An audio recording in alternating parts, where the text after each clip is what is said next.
Hey there everyone. So in this video I'm going to talk about the basics of XSTATE, which is the actor model. So this is the fundamental model based on which XSTATE is made, and I'm going to show you this article first. So it says the actor model in 10 minutes, and I will leave a link to this uh, post in the description. You can check this out, and this attached video is also very good, where this guy is the creator of this pattern, and he explains what the actor model is. So this actor model is not something specific to XSTATE, but XSTATE uses this actor model. So okay, let's just try to understand in a very brief way what this actor model is. Okay, in the XSTATE docs, if you come to about concept and then actor model, you will reach here.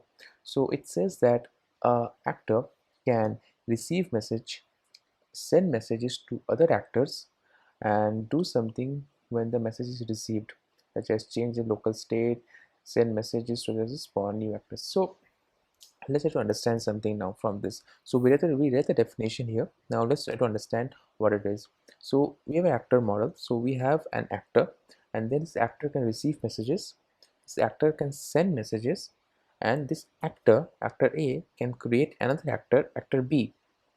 So like an actor can spawn another actor, and first actor can send a message to another actor, or the child actor can send a message to the parent actor. This is also possible. And also, like the entire app, let's say we only have one actor now, the entire app can send a message to the actor. The actor will receive the message and then do something. Now the actor model also says that each of the actor can have its own state. So in XSTATE, the corresponding concept is called context. So the memory or the state in the actor is called context in terms of XSTATE. So an actor has some memory, and it can receive message, it can send message, and it can spawn new messages. So that's basically it, what an actor can do. Now we can do a lot of things with this, but this is like the very basic fundamental concept, and that's basically it what you need to understand to get started with XSTATE.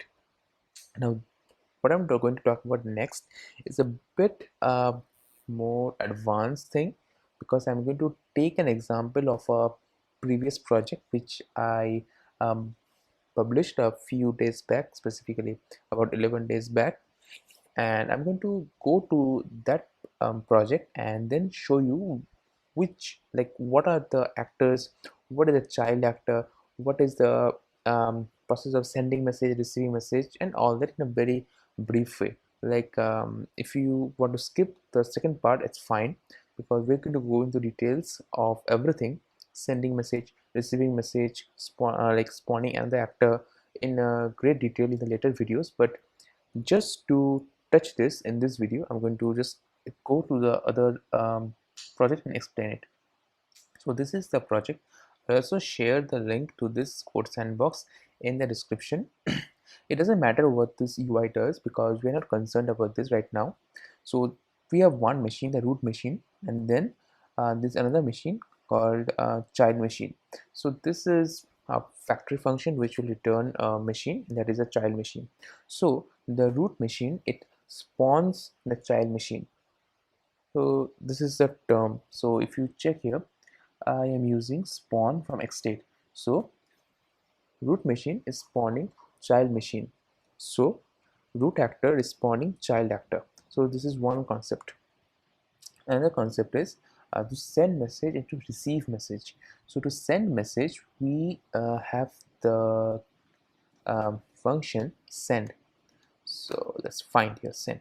See, so in the button, so on click of the button, I am sending some event.